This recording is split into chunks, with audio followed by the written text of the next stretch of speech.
जय श्री राम दोस्तों। तो आज के আমরা রাতে এই পেট্রোল পাম্পে এখানেই ছিলাম। এখন 7:30টার মতো বাজে। তো সাইকেল টাইকেল সব দেখছেন বাঁধা হয়ে গেছে। জামাইবাবু দাদা দুজনের সাইকেল বাঁধা হয়ে গেছে আর আমারটাও বাঁধা হয়ে গেছে। তো রাতে আমরা ওই মন্দির থেকে কালকে আসার পরেই এই পেট্রোল পাম্পেই এখানেই ছিলাম। তো এখন এখান থেকে বেরোবো, এখন 7:30টার মতো বাজে আর সামনে আছে বিহার বর্ডার। তো চলো আজকে তো বিহারে ঢুকেই যাব, অনেকটা দূর চলে যাব বিহারে আজকে। তো চলো তাহলে বেরোজন যাক এবার। জয় শ্রীরাম। তো দেখতেই পাচ্ছেন পেট্রোল পাম্প থেকে বেরিয়ে এসেছি, সাইকেলে উঠে পড়েছি। দাদা জামাইবাবু এখানে আছে। তো পেছন দিক দিয়ে সূর্য হলো তো এই জন্য বোঝা যাচ্ছে না। বলো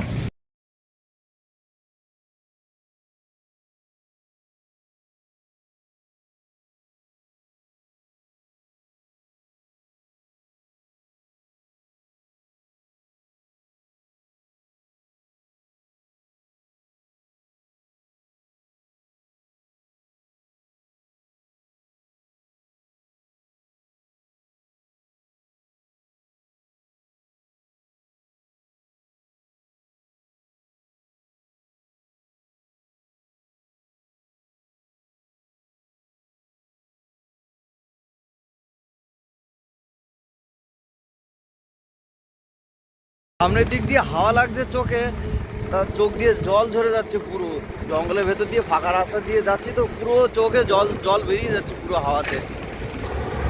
এই জঙ্গলের রাস্তায় না সাইকেল পাকানো লাগছে না, মানে আমরা নিচের দিকে যাচ্ছি। তো সব থেকে ভালো কথা যে আমি প্রথমবার যখন এসেছিলাম কেদারনাথে যাওয়ার সময়, তো আমি মানে ভাবিনি যে আমি এরকমটা যে এই রাস্তায় আর একবার আসবো। আমি যে রাস্তা এতটা খারাপ ছিল, আর খারাপ ছিল না মানে কষ্ট হচ্ছিল এতটাই যে রাস্তা প্রচণ্ড গরম, রোদ ছিল, হাওয়া ছিল না।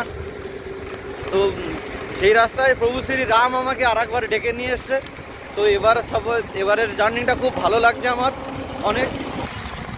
তো রাস্তা রাস্তা খুবই ভালো, সাইকেল চালানো লাগছে না, সাইকেল এমনি এমনি নিচের দিকে চলে যাচ্ছে সাইকেল। তো সেটা খুবই ভালো লাগছে।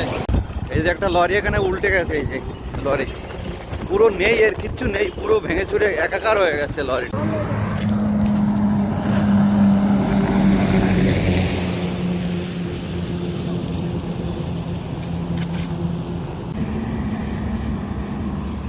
তো এখন একে মুড়ি দিচ্ছি কটা, যে কটা মুড়িয়ে খেতে পারি কিনা, কেননা আমাদের কাছে এই ছাড়া আর কিছু নেই।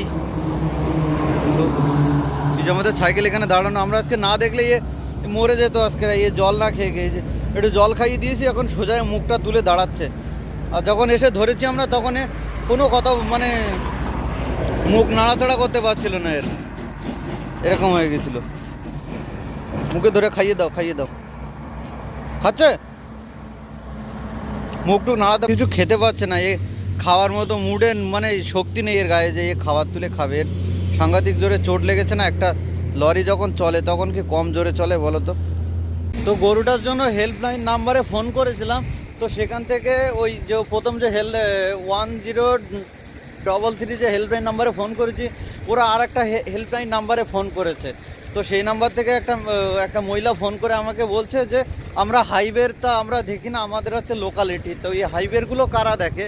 তো এটা ঝাড়খণ্ড সরকারের কাছে আমি এটা বলতে চাই যে এরকমটা দেখা উচিত আপনাদের, যে হেল্পলাইন একটাই করা উচিত, যে একটা হাইওয়ে করে দিয়েছেন একটা লোকালিটি। তো এতে তো মানুষ বুঝতে পারবে না। না, আমি বারবার বলে দিয়েছি যে আমরা হাইওয়েতে আছি, ন্যাশনাল হাইওয়ে, বিহার আর ঝাড়খণ্ডের মাঝখানে। জায়গার নামটাম লোকেশন সব পাঠিয়ে দিয়েছি, কিন্তু লাস্টে যে ওরা বলছে কি যে এটা আমাদের দায়িত্ব পড়ে না, এটা হাইওয়ের এতে পড়ে।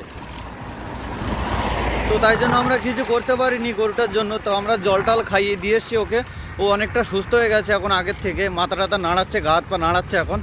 তো আশা করি ও যদি নিজের ঠাকুর যদি কৃপা করে তাহলে ও সুস্থ হয়ে যাবে। তা নাহলে যদি আমাদের মতো কোনো মানুষ যদি রাস্তায় আসে তো সে যদি হেল্প করতে পারে তাহলে, তা নাহলে আমাদের আর কিছু করার নেই, তাই না? জঙ্গলের ভেতরে তো আমরা এতক্ষণ থাকতেও পারবো না। তো তাই জন্য আমরা বেরিয়ে গেছি জঙ্গল থেকে, এই বেরিয়ে আসছি আমরা। এবারে আমরা পৌঁছে গেছি এখন ঝাড়খণ্ডের চেকপোস্টে, ঝাড়খণ্ডের বর্ডারে। এবার আমরা এই বর্ডার পেরিয়ে বিহারে ঢুকবো। জয় সিয়ারাম, জয় সিয়ারাম ভাইয়া। তো এই যে এখানেই আছে চেকপোস্ট, তো এখানে চেক চলছে, এখানে 9:30 বেজে গেছে আর এখনও তো আমরা সাইকেল চালাচ্ছি। কেননা এখন এই বিহারে ঢুকেছি আমরা, তো সাইকেল চালাতে। আর এদিকে নজরটা, এটা জঙ্গল সব পুরোটা, মানে 15-20 কিলোমিটার জঙ্গল শুধু এইটা। বল জঙ্গল কেমন লাগছে তোমার? আর আমরা যাচ্ছি 4 লেনের হাইওয়ে দিয়ে। তো আমরা এখন 10:30 নাগাদ এই হোটেলে খাওয়া দাওয়া করলাম, সবজি ভাত। আর তো খেয়ে দিয়ে এখন বেরিয়েছি। 310 টাকা বিল হয়েছে, তো 10 টাকা কম নিয়েছে দাদা। তো এখন আবার বেরোচ্ছে, সবাই যে বেরিয়ে পড়েছে। তো সাইকেল এখানে আছে দাঁড় করানো। তো চলো আবার বেরিয়ে পড়ি, কেননা সকাল থেকে 37 কিলোমিটার সাইকেল চালানো হয়ে গেছে। কেননা বিহার অনেকটা নিচু, মানে আমরা উপর থেকে নিচের দিকে নেমেছি। আর এই রাস্তা সব ঢালাই রাস্তা, তো সাইকেল চালাতে বেশ ভালো। আর সাইকেলগুলো এগোচ্ছে বেশ তাড়াতাড়ি, তো খুব ভালো লাগছে বিহারের রাস্তায় সাইকেল চালিয়ে। চলো বেরোনো যাক এবার, অনেক দেরি হয়ে গেছে। আর আজকে যেতে হবে অনেকটা দূরে এখনো পর্যন্ত। চলো যাওয়া যাক তাহলে। তো জামাইবাবু বেরিয়ে যাচ্ছে, দাদাও বেরোবে এবার। এই যে, তো বিহারের রাস্তাটা খুব সুন্দর রাস্তা, অনেক বড় রাস্তা করছে, সাইডে এখনো ফুড লেন করছে। তো এবার সবাই তো বেরিয়ে পড়েছি সাইকেল নিয়ে হোটেল থেকে।